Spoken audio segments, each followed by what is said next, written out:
أهلاً وسهلاً بيكم. النهاردة هنعمل مع بعض كفتة في الصينية بطعم رائع وخطوات سهلة جداً. الوصفة دي من الوصفات اللي بتتحضر بسرعة، وفي نفس الوقت بتطلع طرية وطعمها خطير، وهتعجب كل أفراد الأسرة. هنبدأ بالمكونات: نص كيلو لحمة مفرومة، بصلة متوسطة، فلفل أخضر، فصين توم، ملح، فلفل أسود، كزبرة ناشفة، خلطة الكفتة، الزيت. هنضرب البصل والفلفل والثوم مع بعض، وبعد كده نضيفهم على اللحمة المفرومة مع الملح والفلفل الأسود والكزبرة الناشفة وخلطة الكفتة، ونخلط كل المكونات كويس جدا.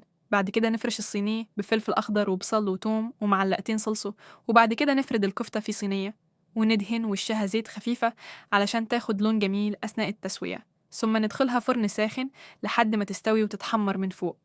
وبكده تكون الكفتة في الصينية جاهزة للتقديم، طرية وطعمها لذيذ جدا.